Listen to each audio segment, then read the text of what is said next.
Eu queria convidar para abertura um dos guerreiros aí dessa luta da industrialização do setor, que é o Pedro Palmeira, chefe do Departamento de Produtos Químicos e Farmacêuticos do BNDES.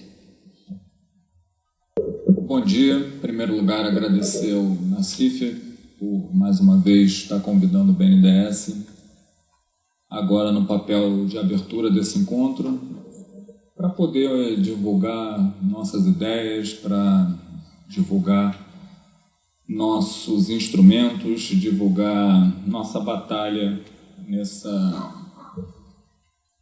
dentro do desafio que é apoiar e desenvolver o setor farmacêutico. Quando o Nassif fala dessa ideia da Web 2, do blog, e fala lá do Hélio, dá uma inveja boa, danada, né? Porque como é difícil vender o peixe. E a gente precisa vender o peixe a cada dia, a cada semana, a cada mês. E o que eu vou fazer aqui de novo com vocês é vender o peixe. Então, para aqueles que já viram essa apresentação algumas vezes, peço desculpas, mas a apresentação ela sempre traz elementos novos, ela sempre traz uma nova perspectiva, ela sempre traz uma nova dimensão, porque para o bem, ou acho que mais para o bem do que para o mal, a gente está sempre em movimento, as ideias do BNDES estão sempre fervilhando, estão sempre em movimento, e me parece que nessa questão, na dimensão da saúde, o movimento é um movimento para o lado bom. Qual é o foco que eu escolhi aqui para discutir com vocês nessa abertura? Mais do que apresentar o programa que a gente tem para atuar dentro do complexo da saúde, que é o Profarma, o que tornaria essa apresentação tanto quanto enfadonha, eu decidi trabalhar a questão da inovação em saúde. Essa é a nossa bandeira no momento, esse é o nosso mantra, é isso que a gente vem repetindo, é aí que a gente vem tentando buscar soluções junto com a indústria, junto com o empresariado, junto com a empresa pública, com a empresa privada, junto com outros órgãos co-irmãos de governo. É aí que a gente vem tentando desatar o nó. E eu queria explicar para vocês o porquê e compartilhar com vocês algumas dessas agonias, alguns desses desafios e, mais do que isso, explicar o porquê dessa nossa obsessão, no bom sentido, pela questão da inovação em saúde. Né? Bom, o próximo, por favor. Antes de fazê-lo, preciso compartilhar com vocês como é que o BNDES enxerga a cadeia farmacêutica. A cadeia farmacêutica deixou de ser o objeto de trabalho do BNDES no setor da saúde. O BNDES olha hoje para a saúde como um complexo industrial que envolve, além da cadeia farmacêutica, os segmentos produtores de equipamentos médicos, segmentos produtores de imunobiológicos, produtores de hemoderivados, enfim, é um complexo que reúne vários segmentos industriais que se entrelaçam entre si.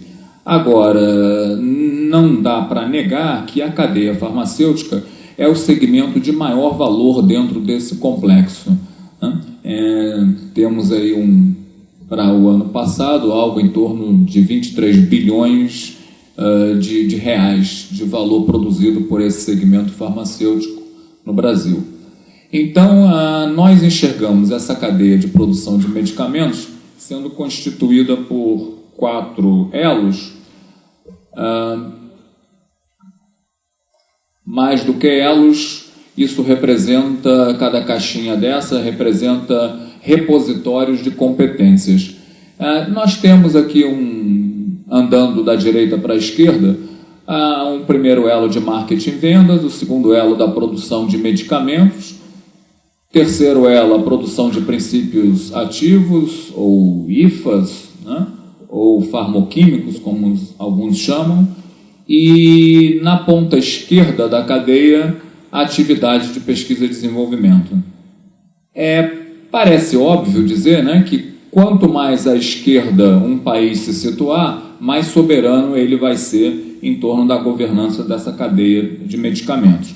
E o Brasil sabe fazer isso aqui muito bem, né? Sabe comercializar medicamentos muito bem. O Brasil sabe produzir medicamentos razoavelmente bem. O Brasil sabe produzir princípios ativos farmacêuticos não muito bem. Essa é uma indústria praticamente em extinção. Nós já tivemos uma produção razoável disso na década de 80, por motivos que todos conhecem. Essa indústria foi solapada no início da década de 90 e, como vocês vão ver adiante, uma das nossas missões, uma das nossas tentativas é ressuscitar isso aqui no Brasil de uma forma um pouco diferente, como foi feito no passado. E sabemos fazer isso aqui não razoavelmente bem também. Temos muito pouca pesquisa e desenvolvimento orientada para a produção de medicamentos. Queria mostrar um pouquinho da nossa visão do que tem dentro de cada repositório desse de competências. O próximo, por favor, sem cansar vocês. Em marketing e vendas, o que as pessoas, o que os atores aqui dessa caixinha precisam conhecer? Quais são as competências chaves? É logística, abrangência nacional, poder de barganha sobre a indústria, distribuição concentrada, varejo pulverizado. Então essa é a lógica aqui dessa caixinha. Na segunda caixinha, por favor, o próximo, aqui já entra uma competência em farmacotécnica, padrões de boas práticas de fabricação, a produção em padrão sala limpa passa a ser um conhecimento, uma competência importante, né? O domínio das boas práticas de fabricação, alguma economia de escala, uma forte influência regulatória, aliança com o órgão regulatório, está sempre discutindo com o órgão regulatório, é uma constante dentro dessa caixinha aqui, a atividade geradora de caixa para inovação e o marketing médico. Então, são essas competências que estão por aqui. Próximo, por favor. Isso, às vezes, não é claro para as pessoas leigas que estão fora do setor de saúde ou fora da cadeia farmacêutica. O que não é muito claro para o leigo é que as competências envolvidas na produção de farmoquímicos são completamente diferentes das competências envolvidas na produção de medicamentos. Aqui a gente fala de química limpa, também de padrões de boas práticas de fabricação, produções em batelada, alguma economia de escala, plantas multipropósitos. Aqui o conceito de economia de escopo, que é tão caro aos economistas, se faz presente, o conceito da diversificação relacionada e inovação em produtos, mas basicamente inovação em processos químicos de produção de farmoquímicos.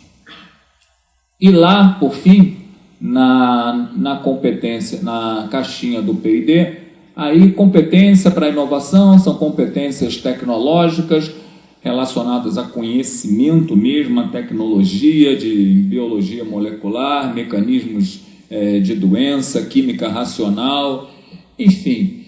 Mas também competências relacionais, competências de relação com universidades, com órgãos de pesquisa, com pesquisas em saúde em hospitais e competências organizacionais.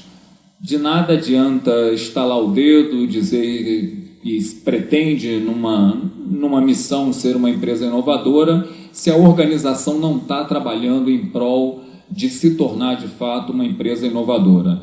Então,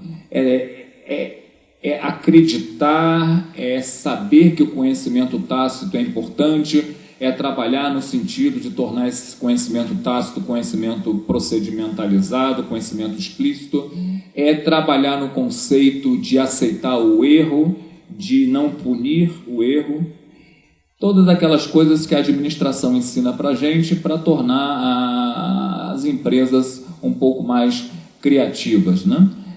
Trabalhar em mecanismos de isolamento dos ganhos de inovação. Os economistas chamam isso de como se apropriar dos ganhos econômicos referentes à inovação. a cadeia farmacêutica trabalha, e talvez seja o setor industrial que trabalha mais forte, mais arraigado com o instrumento da patente como meio de apropriabilidade de ganhos econômicos advindos da inovação. Outros setores não trabalham de forma tão arraigada com a patente, haja vista o setor de semicondutores, microeletrônica, onde certos ganhos econômicos advindos da inovação não são ganhos protegidos por patente. A apropriabilidade se dá através de mecanismos outros, como, por exemplo, o segredo industrial. Algumas vezes a vantagem do first in no mercado já é uma vantagem per si, não necessariamente precisa de uma patente. Então, só a vantagem de ser o primeiro no mercado já é uma vantagem per si. Mas, enfim, dentro da indústria farmacêutica, o conceito, essa inteligência patentária se faz presente. E oportunidades na trajetória tecnológica, bio e nanotecnologia. Não se faz inovação se não existem oportunidades tecnológicas.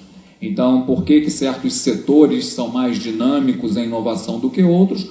Porque a esses setores se oferecem oportunidades tecnológicas. Isso parece óbvio, mas às vezes as pessoas teimam em questionar o óbvio, né? Então, você consegue inovação em setores mais tradicionais? Sim, né? Setores calçadistas, de couro, setor têxtil, consegue inovação através de bens de capital, através de máquinas mais modernas, de automação de processos, inovação através de design.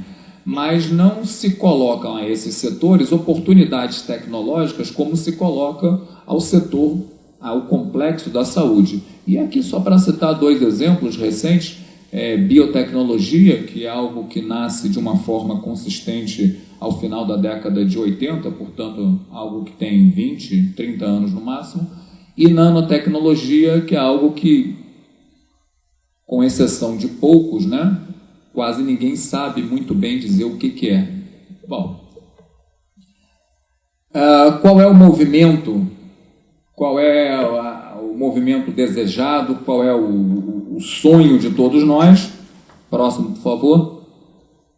O sonho de todos nós é esse, né? É tentar empurrar, nos tirar dessa zona de conforto. É de fato uma zona de conforto, porque os resultados econômicos provenientes da atuação dos atores privados nessa parte da cadeia são resultados satisfatórios no Brasil. Então, é tirar dessa zona de conforto e deslocar para cá. Porque na nossa avaliação, né, essa zona de conforto ela é transitória. E o gancho que Nassif me deu é um gancho fantástico, porque é um gancho que nós repetimos também. O senhor crise é fundamental, né? Em certas horas ele é necessário. A crise no bom sentido, eu sempre falo da crise no bom sentido. Então, é necessária a presença de uma crise para que a gente se mexa. Se a gente pudesse se mexer antes da crise, poxa, estaríamos no melhor dos mundos. Então, tentar induzir, tentar colaborar para esse movimento aqui é nossa tarefa diária dentro do BNDES e é dever, é obrigação, porque é vontade explícita do presidente Luciano Coutinho. Próximo, por favor. Eu trouxe, sem querer cansar também vocês com números, mas esse é um dado bastante fresquinho, então vale a pena prestar atenção nele. Por que ele é fresquinho? Porque ele é lá dos Estados Unidos, da National Science Foundation. A NSF publica indicadores sobre ciência e tecnologia e recomendo, né, buscar isso. Eu confesso que eu não conhecia e tomei conhecimento há pouco tempo desse conjunto de dados. É invejável, né, como eles conseguem sistematizar números lá nos Estados Unidos, e você encontra dentro, isso está livre na internet para download, você encontra dados de tudo que é maneira, de todos os cruzamentos possíveis. E eu resolvi trazer o mais básico deles, fiz aqui fiz um agrupamento próprio, porque essa tabela é extremamente extensa, só para mostrar que essa é uma tabela que traz gastos totais, governo, empresas e outros, com um PIB industrial nos Estados Unidos, isso em milhões de dólares. Se a gente assumir que o que acontece nos Estados Unidos é uma boa proxy para o resto do mundo, então a gente está falando aqui de gastos totais de PIB no mundo por indústria.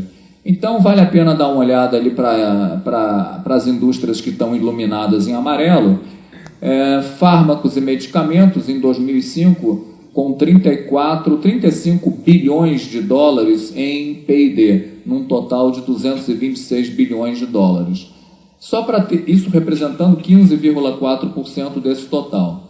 Só para a gente ter termos de comparação, e comparar é sempre bom, se fala muito em semicondutores e componentes eletrônicos.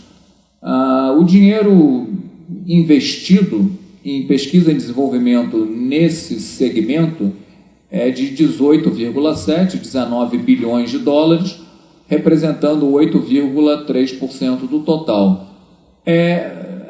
Eu vou fazer essa maldade sim, né? E vou dizer que, apesar de todo a fleuma, né, que a indústria eletrônica traz em si, os gastos em P&D são metade em valores absolutos dos gastos em fármacos e medicamentos. Instrumentos de navegação, controle e instrumentos médicos representam também uma parcela significativa, como vocês podem ver, são 15,2 bilhões, e a indústria de software também é outra indústria com bastante intensidade em P&D, com 17 bilhões de dólares. Tem um setor aqui que é iluminado também, mas esse agrega centenas de coisas aí por baixo, e eu só trouxe a linha agrupada, que é o setor de prestação de serviços técnicos, profissionais e científicos, que traz aplicações em P&D de 32 bilhões de dólares. Bom, o que tem que ficar aqui é que, disparado, fármacos e medicamentos é o setor mais intensivo em P&D de toda a economia americana e, por que não dizer, de toda a economia mundial. Próximo, por favor. Eu não tenho a pretensão mesmo de, né, nesse grupo, de mostrar como é o desenvolvimento de um setor farmacêutico, de um medicamento. Isso normalmente eu faço para a plateia leiga, mas queria me permitir dizer que essa é uma figura idealizada, é aquela figura onde a gente mostra, né, bonitinho, que tudo começa numa pesquisa básica, depois passa para um pré-clínico. Nessa pesquisa básica é que se busca alvos terapêuticos, se valida alvos terapêuticos, depois passamos para uma pesquisa clínica, para testes de toxicologia em animais. Se tudo correr bem, passamos aqui a testar a droga em pacientes involuntários saudáveis, depois em pacientes, e aí aumentamos uma amostra, a amostra de pacientes, e chegamos à fase 3, né? Fase clínica, pesquisa clínica fase 3, e ainda existe a pesquisa clínica fase 4, depois que o medicamento é registrado e vai a mercado. Bom, o importante dessa transparência é, primeiro, constatar que pesquisa de medicamento é uma coisa demorada, 12 a 20 anos. Dá para fazer em menos tempo? Dá, né? Dá.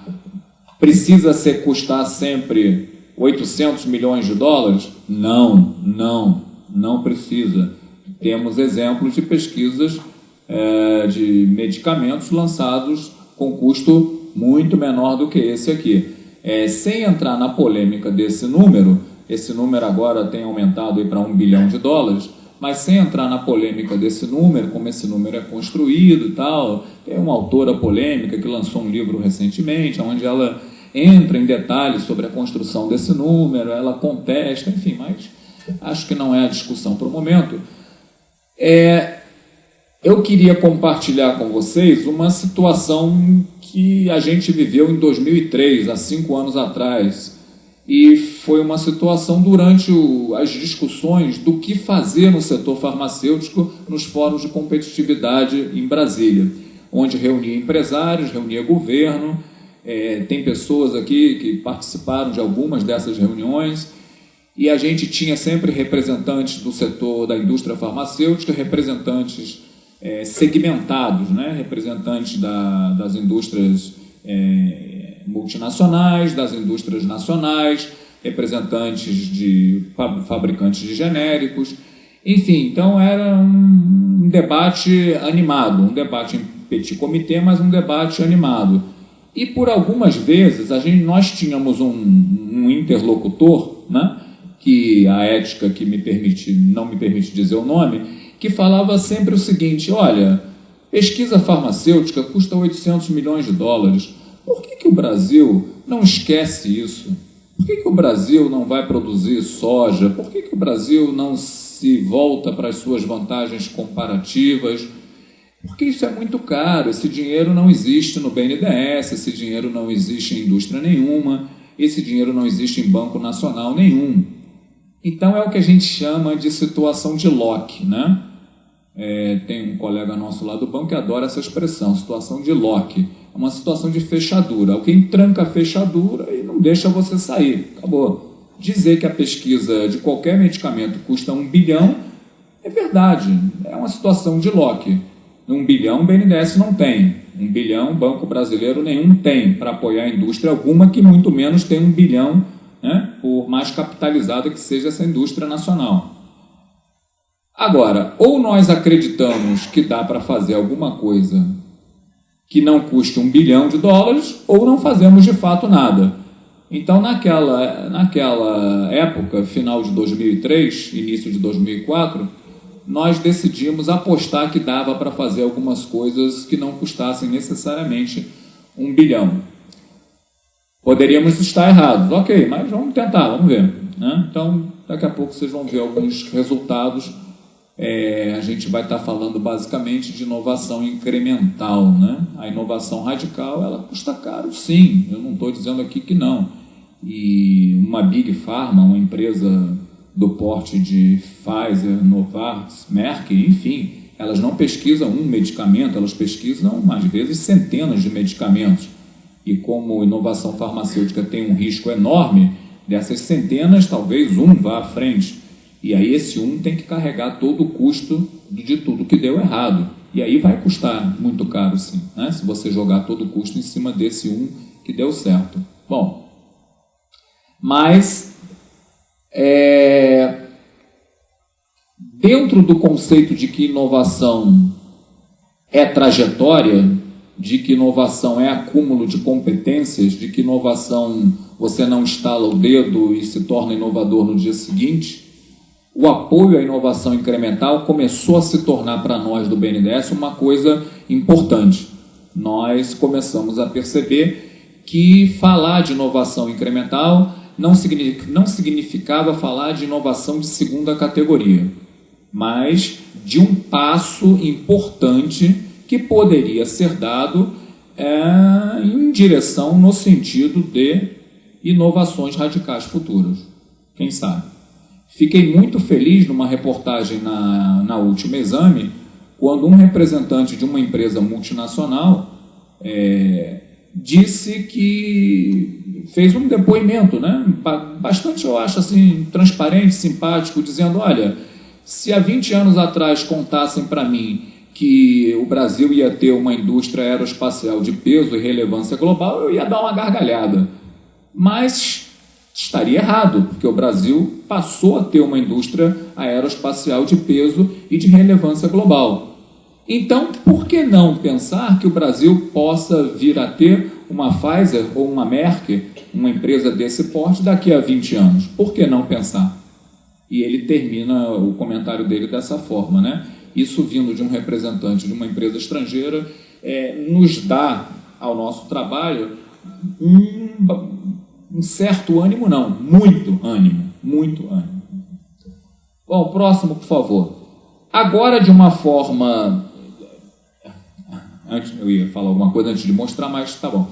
De uma forma não tão idealizada, nós do BNDES temos o mau hábito de tentar entender de tudo, né? Então a gente tem o mau hábito de ter opinião formada sobre tudo e a gente tem o mau hábito de estudar as coisas, a gente tem o mau hábito de querer saber cada vez mais sobre os detalhes. Então a gente já não se contenta mais com aquela forma idealizada da pesquisa de medicamento e a gente quer entender de fato o que está dentro da cadeia de inovação.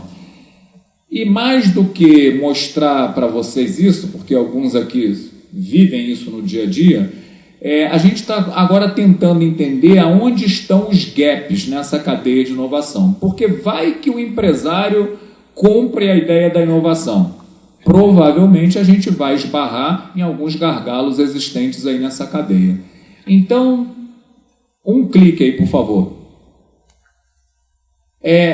Ali, se vocês viram, fraquinho, apareceu aqui uma elipse verde, né?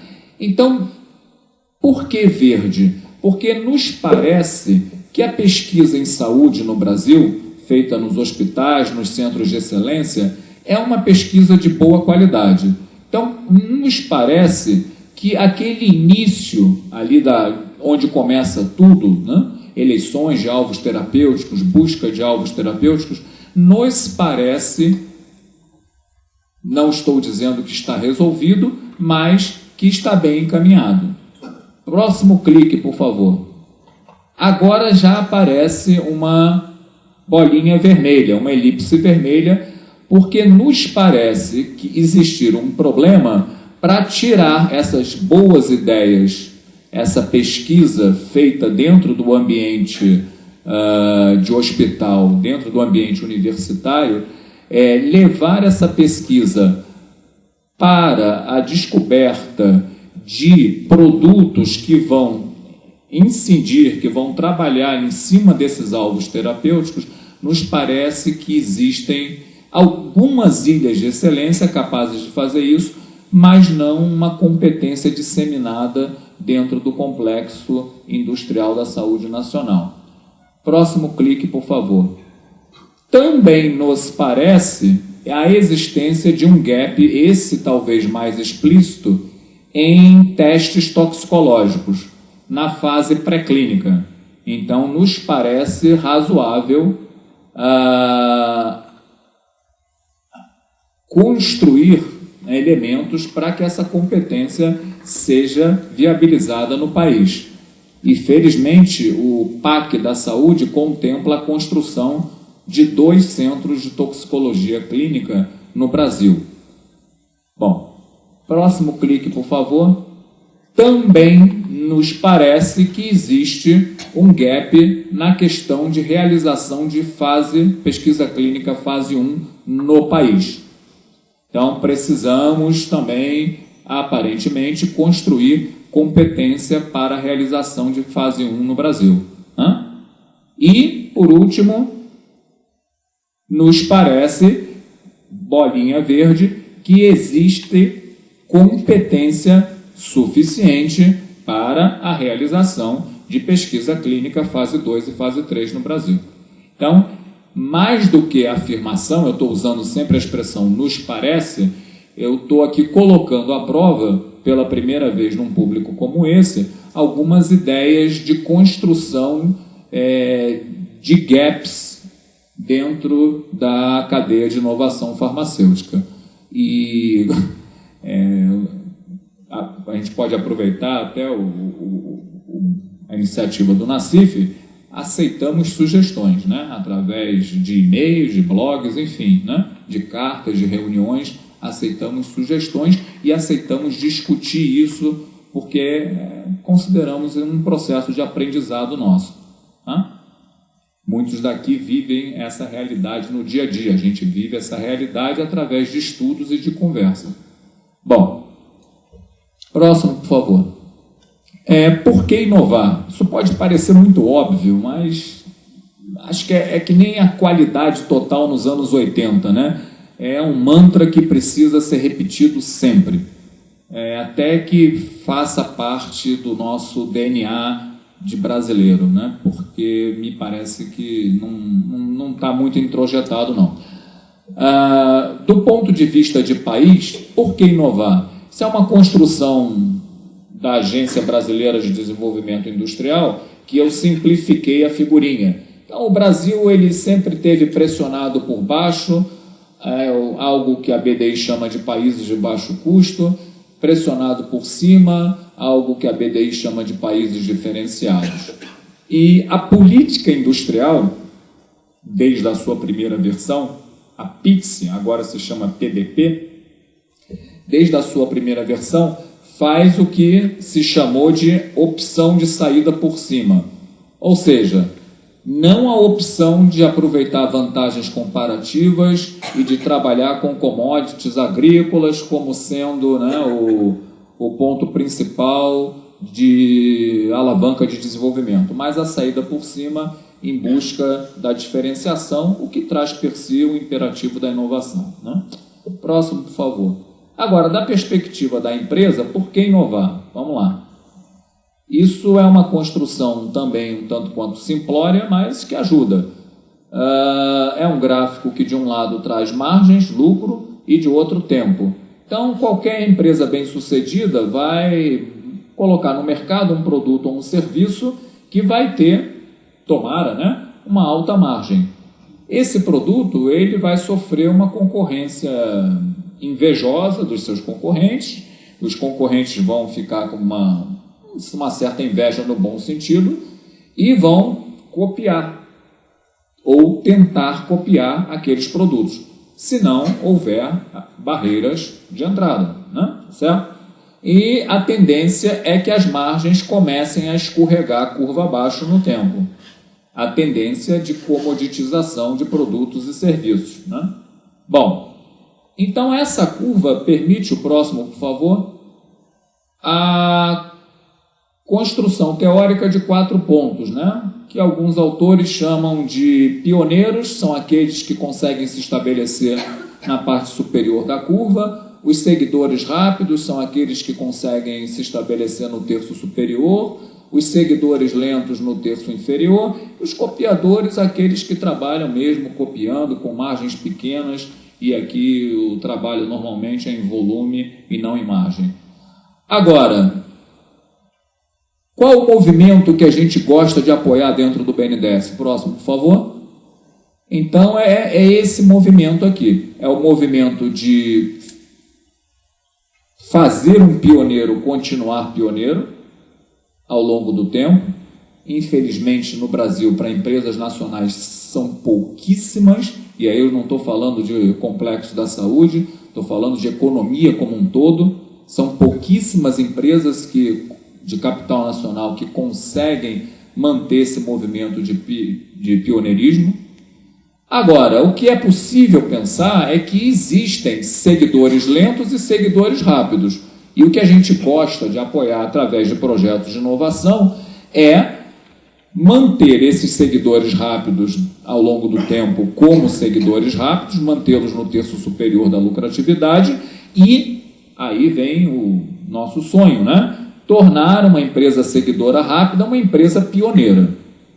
Isso é o que a gente... é o gol de placa, digamos assim. E próximo, por favor. Esse tipo de movimento, ele gera a necessidade de contínuos investimentos em ativos intangíveis no sentido de construir ou fortalecer competências necessárias à inovação. Né? Investir em fábrica, investir em tijolo e cimento é uma decisão razoavelmente fácil para o empresário tomar. É uma decisão racional, digamos assim, aonde ele decide num ambiente de razoável certeza. Agora, a decisão em intangíveis para construir competências necessárias à inovação, essa é uma decisão tomada em razoável grau de incerteza. Por isso a gente reconhece, é uma decisão bem mais complexa, bem mais difícil de ser tomada. E ela só ocorre sob certas condições que eu vou tentar abordar mais adiante. Próximo, por favor. Daqui para frente eu vou tentar acelerar um pouquinho, porque falta pouco tempo. Bom, Temos algumas oportunidades no nosso ponto de vista, que é a demanda crescente por serviços em saúde, redução dos índices de mortalidade infantil, envelhecimento da população, mudança do perfil epidemiológico. Peraí, calma.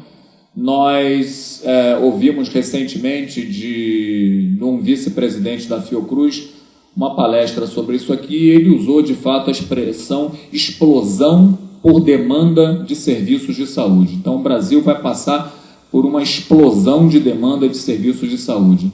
Um grande desafio. E os serviços de saúde puxam toda a cadeia. Próximo, por favor. Gostemos ou não, queiramos ou não, existe no Brasil um sistema universal de saúde dado pela Constituição.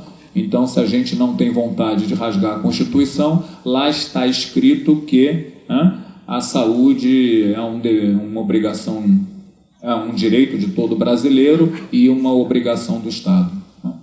Próximo, por favor. Importância crescente da rota biotecnológica para a pesquisa farmacêutica. Nossa impressão é que o catch-up é possível. Alguém me perguntou se eu vim de San Diego da Bahia um pouco decepcionado pelo nosso atraso. Muito pelo contrário, eu vim de San Diego achando que o catch-up é possível. Eu vim de San Diego achando que o catch-up é possível. Próximo, por favor. Mercado de genéricos com grande potencial de crescimento nos próximos 5 anos, isso aí é fato, né? Cerca de 35, 50 bilhões de dólares em vendas de produtos com patentes vão expirar. A caricatura disso é o Lipitor da Pfizer, com 13 bilhões de vendas. Genérico como gerador de caixa para investimentos mais arriscados em inovação. Próximo, por favor. Utilização eficaz do poder de compra público como indutor da atividade inovadora em saúde no Brasil. A gente não faz isso, outros países o fazem. Então, se a gente não faz, é uma oportunidade de passar a fazê-lo, né? É difícil, é complexo, tem leis, mas não sei se é uma visão otimista, ingênua, mas outros países o fazem. Então, se nós não fazemos, eu enxergo isso como oportunidade, né? Bom, e o último, Brasil como local para oportunidades de investimento. Aí eu não quero me delongar muito não, mas é aquela história aí do investment grade das agências classificadoras de risco. Próximo, por favor.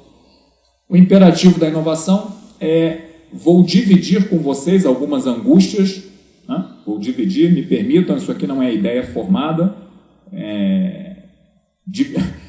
repartição de angústia mesmo. Próximo.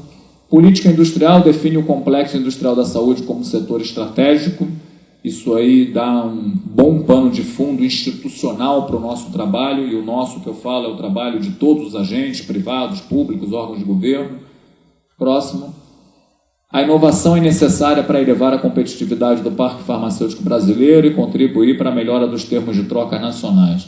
Então, por que inovar no final das contas? Por que não ficar na commodity agrícola?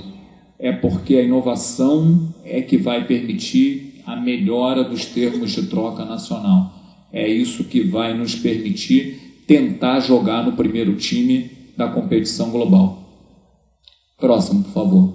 A inovação não surge do nada, é um processo normalmente longo de acumulação de competência tecnológica. Para alguns empresários isso é chover no molhado, mas para outros não, porque tem gente ainda que acredita que a qualquer momento pode ir na Europa e comprar tecnologia pronta para trazer para o Brasil. Não, isso não é verdade. Isso não é verdade. Quanto mais perto da fronteira do conhecimento estiver uma tecnologia, menos ela vai estar disponível para compra nos mercados globais. No máximo, ela vai existir para troca. Se uma empresa for lá na Coreia ou nos Estados Unidos ou na Alemanha buscar uma tecnologia de fronteira, a empresa de lá vai perguntar: e o que você tem para me dar em troca? Ela não vai perguntar quanto você quer pagar por essa tecnologia, porque provavelmente, muito provavelmente, ela não vai estar disposta a transferir essa tecnologia por preço algum, né? Ela vai estar disposta a transferir aquela tecnologia de uma versão anterior, não aquela próxima da fronteira de tecnologia. Então, infelizmente, aí a gente tem que construir mesmo as competências internamente. Então foi assim que nações desenvolvidas o fizeram, foi assim que a Alemanha fez algum tempo atrás, foi assim que o Japão fez algum tempo atrás, foi assim que a Coreia fez há pouco tempo atrás, foi assim que está sendo assim que China, Malásia, Tailândia estão fazendo nos nossos olhos, e Índia, né? Bom, próximo. Inovação não deve ser confundida com criatividade, existem paradigmas, trajetórias e oportunidades tecnológicas, eu já falei um pouquinho sobre isso, né? Não é botar um PhD lá genial na empresa que vai trazer inovação, não é assim. Próximo, por favor. A inovação em saúde demanda uma razoável multidisciplinaridade de conhecimentos e capacidades. Falar isso aqui nesse público é chover no molhado, não vou me estender. Próximo, por favor. O cenário do processo inovativo é a empresa. Aí, se vocês me permitem, eu vejo algumas pessoas, em certas ocasiões, colocando sobre os ombros da universidade uma tarefa que, a meu ver, não é de responsabilidade dela. A inovação, a centralidade do processo da inovação está na empresa, não está na universidade. Posso discutir essa ideia, mas no nosso ponto de vista, colocar isso nos ombros da universidade é uma covardia. Quem puxa a inovação, o centro dos sistemas nacionais de inovação são as empresas. O centro as empresas. Próximo, por favor. O investimento em inovação em saúde é elevado e possui um elevado grau de incerteza. Não existe nada mais óbvio do que isso, né? Próximo. As condições macroeconômicas têm permitido taxas de retornos expressivas na atividade de produção de medicamentos. Esse é uma coisa boa para quem é empresário do setor, mas talvez um obstáculo a ser superado, porque o empresário nacional ele está com boas margens produzindo medicamentos nessas condições. Por que inovar? Mas, felizmente, a gente tem ouvido também um feedback bom de alguns empresários dizendo o seguinte: é preciso pensar agora em inovação, porque esse modelo ele vai se esgotar no longo prazo. Ele não tem sustentabilidade no longo prazo. Se a gente só apostar em genéricos ou similares, isso vai trazer problema no longo prazo, as margens vão se apertar. Já ouvi alguém falando que genéricos vai se tornar assim, algo como o Walmart. Você tem que produzir, vender vários bilhões de dólares para fazer algum dinheiro significativo. Mas, enfim, ainda bem que são empresários falando e não eu. Próximo, por favor.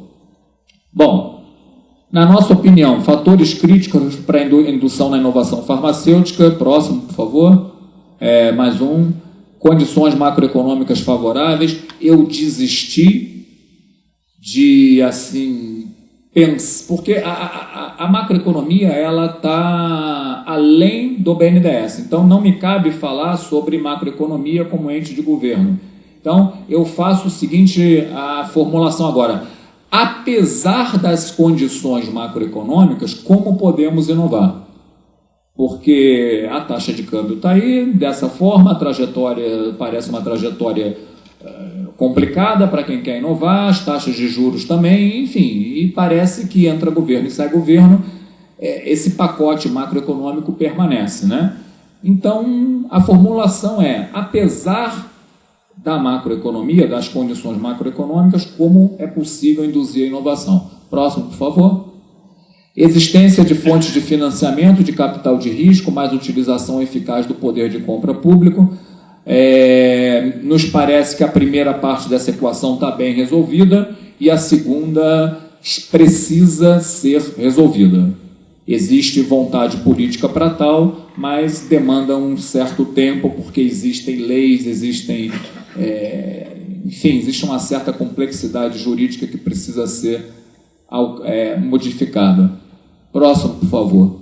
Existência de um ambiente favorável à atividade inovadora. O empresário jamais vai inovar se não existir um ambiente favorável. O ambiente envolve aquelas variáveis ali simples, né? Regulatória, macroeconômica, patentária, tributária. Tudo muito simples de resolver. Próximo, por favor. Percepção das limitações estratégicas do modelo de genéricos e de similares, já toquei nesse assunto. Próximo, por favor.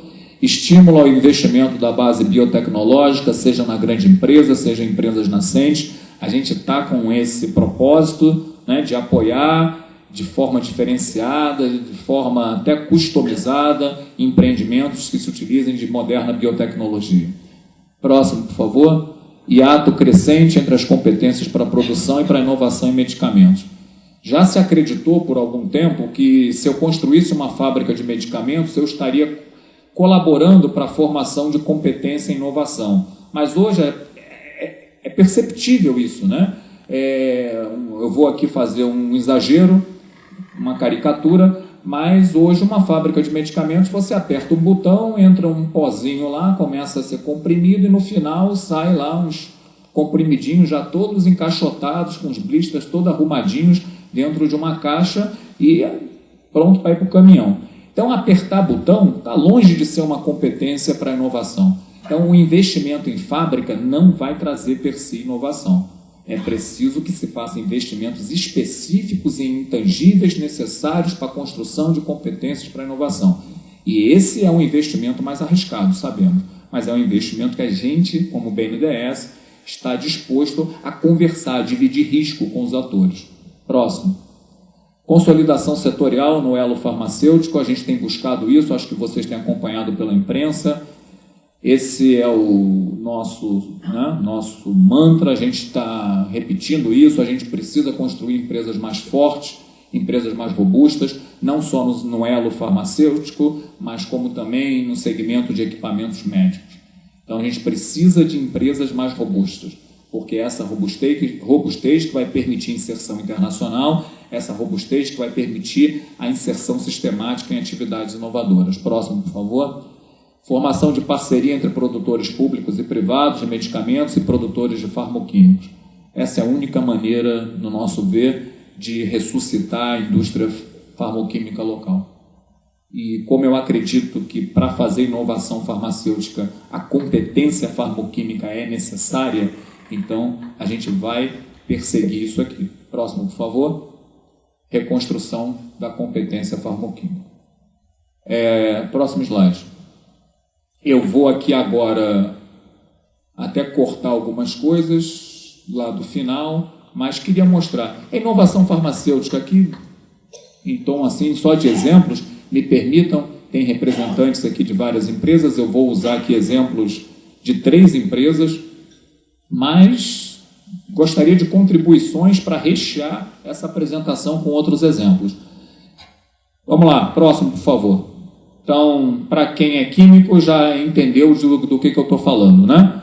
Então, isso aqui é uma leitura inteligente da patente desse produto aqui. A inovação foi fruto... É um quiz, né? É uma pegadinha. Vamos lá, quem acerta?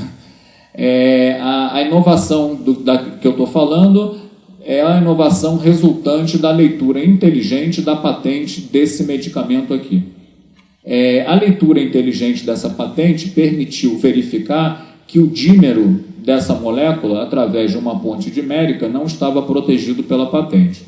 E permitiu a construção desse dímero e o patenteamento dessa nova entidade molecular a nível de USPTO, a nível de escritório de patente americano. Eu estou falando de quê? Próximo.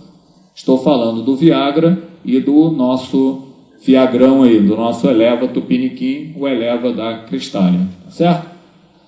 Próximo, por favor. Então, aqui a gente está falando também de uma inovação interessante, uma inovação baseada na biodiversidade. Esse assunto é tão desgastado, né? Mas eu acho que pode gerar algumas coisas interessantes também. Então, temos aí o exemplo do Laboratório Axê, com o Axeflan, e um exemplo de uma empresinha no Nordeste, empresinha no bom sentido, pelo amor de Deus, tá? É uma empresa do nosso simpático Josemar Henrique, que é a Hebron, com o Giamebil, também um produto oriundo aí da Flora. Então, creio que isso aqui pode ser um atalho interessante para aqueles 800 milhões, tá? Creio que isso aqui pode ser um atalho interessante. Mas é só uma suspeita, eu não tenho assim, muita base científica porque eu estou afirmando, não. Próximo. Bom, para terminar, essa é a nossa arma. É a nossa arma do BNDES. É o novo Profarma. Então, a nossa arma tem 5 pontas, digamos assim. O Profarma Inovação, que visa estimular a inovação e apoiar investimentos de inovação. Profarma Reestruturação, que visa apoiar movimentos de consolidação do setor. Profarma Produção, apoiar atividades de construção, ampliação e modernização de capacidade produtiva, bem como de certificação de capacidade produtiva junto a órgãos nacionais e internacionais. Ainda temos uma perna de apoio a capital de giro para exportação e uma perna muito específica, né, que está sendo trabalhada agora, para apoio à estrutura de produção pública de medicamentos no país. De novo, eu gosto dessa palavra, né? Vocês me desculpem, o sonho ou a utopia que a gente busca é alargar essas zonas de interseção entre a política de desenvolvimento produtivo, nossa política industrial, e a política nacional de saúde. Então, para isso aqui, a gente está de mãos dadas com o Ministério da Saúde, buscando uma parceria firme no sentido de convergência entre política industrial e política de saúde. Convergência essa nem sempre fácil. Aliás, longe de ser fácil, mas possível, acho eu. As 2 bolinhas pintadas em azul são as bolinhas do nosso foco atual. Na primeira fase do Profarma, o foco foi aqui, em produção. Na segunda fase, o foco está sendo aqui nesse eixo, inovação e reestruturação. Então, de forma assim, muito rápida, e aí me desculpem mesmo a linguagem telegráfica, eu só queria mostrar, por favor, o próximo. Profarma Inovação, condições de financiamento, participação do BNDES até 100% dos itens financiáveis, em vermelho, tá? Possibilidade de dispensa de constituição de garantias reais para projetos até 10 milhões. Aqui a gente desconstrói um argumento, mas o BNDES exige garantias, a empresa pequena não pode dar garantia. Dispensa de até 10 milhões, taxa de juros de 4,5%. Então, pensa na inflação, pensa nas projeções de inflação atuais, pensa nessas projeções de inflação e compara com essa taxa de juros. Né? Não preciso eu fazer aqui a conclusão, vocês façam a conclusão. Prazos até 15 anos. Então, esse é um pacote muito interessante, mas interessante mesmo, principalmente para a inovação incremental. O que é inovação incremental? Inovação incremental é aquela onde existe uma certa previsibilidade de fluxo de caixa futuro. Não é incerta como a inovação radical. Então, para a inovação incremental, um pacote desse é extremamente... Eu não entendo como é que eu não tenho uma fila de gente na minha porta batendo, tá? Para pegar esse financiamento. Porque se eu tivesse do lado de lá, é óbvio que isso aqui interessava. Né? Já que o assunto é inovação e tem esse pacote, vamos fazer. Próximo, por favor. Participação nos resultados do projeto. Isso é um instrumento que a gente está trabalhando ainda, mas é um instrumento bastante específico e aí esse instrumento tem que estar casado com alguns objetivos do próprio Ministério da Saúde também. Eu acho que não vale a pena detalhar agora. Próximo, por favor. Podemos apoiar também para a pequena empresa a projetos de inovação através da participação acionária. Fizemos isso com uma empresa de biotecnologia, posso falar o nome porque é público, chama Genoa, uma empresa que pesquisa vacinas e pesquisa também vacinas terapêuticas, né? Vacinas terapêuticas oncológicas. Uma empresa bastante interessante. Então, entramos com capital acionário, fizemos um aporte de capital para possibilitar o plano de negócios futuro dessa empresa. Essa empresa nos trouxe uma proposta de inovação quase radical agora. A gente está estudando, e aí vocês entendam, não dá para falar muita coisa sobre isso. E estamos pensando em fazer um novo aporte de capital nessa empresa, mas ainda é uma conversa bastante incipiente. Eles têm lá uma ideia muito interessante. Né? Muito interessante. Próximo, por favor. No Profarma Reestruturação, eu vou poupar vocês disso, porque eu acho que vocês já devem ter ouvido falar, eu falar no jornal, nas revistas sobre esse negócio. É uma obsessão que a gente tem, no bom sentido, de construir uma, duas, não sei, né, empresas farmacêuticas fortes, consolidadas aqui de capital nacional. Próximo. É uma visão rápida de carteira, é uma visão de abril. Falta consolidar isso, esse número já passou de 1 bilhão e 200 milhões.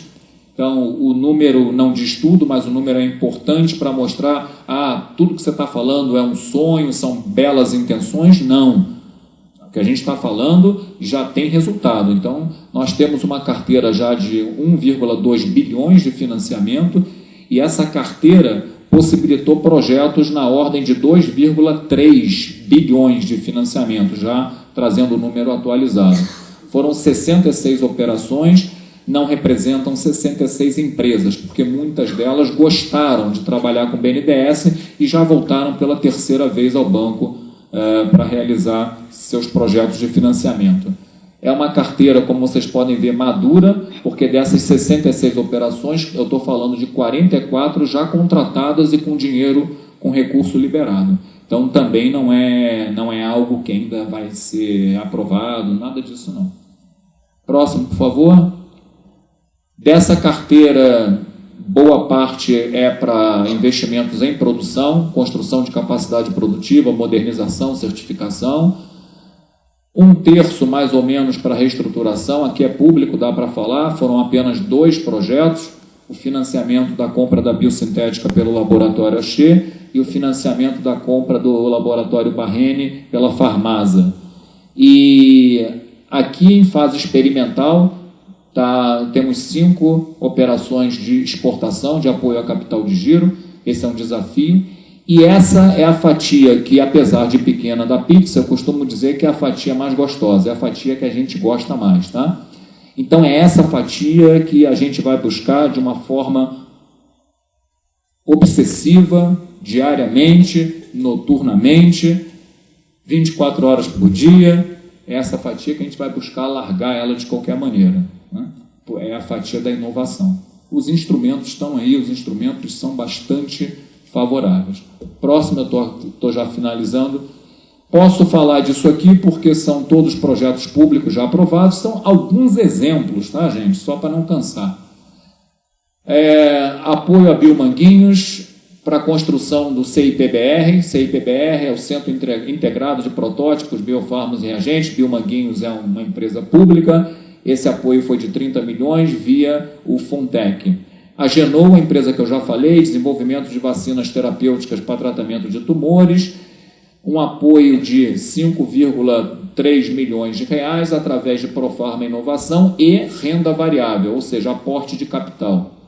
Nortec Química, desenvolvimento de processos para a produção de 33 farmoquímicos, 6 milhões de reais, Profarma Inovação.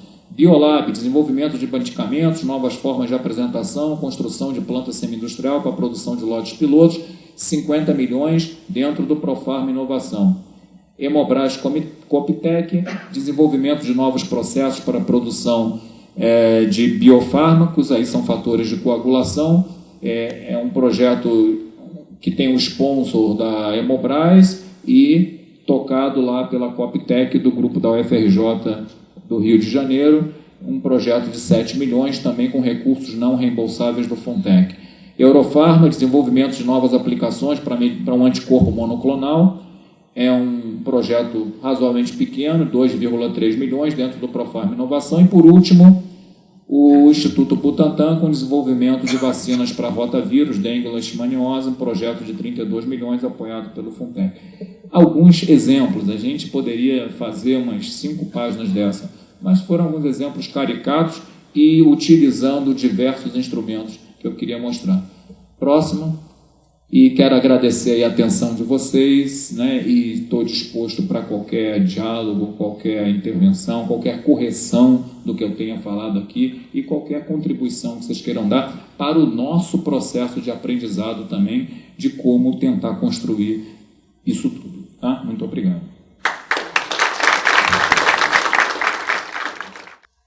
Bom, Bom, espero que essa discussão se dê no âmbito aí das comunidades.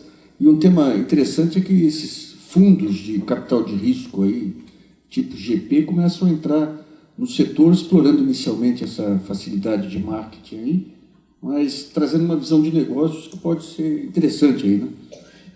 Eu queria convidar para compor a segunda etapa do debate, para depois a gente ampliar, o painel Equipamentos Médicos, o Marcos Bozo, que é economista, assessor da presidência da BIMO, Associação Brasileira da Indústria de Máquinas e Equipamentos Médicos. E a Gessiane Poto, que é professora do Departamento de Administração da Faculdade de Economia, Administração e Contabilidade de Ribeirão Preto.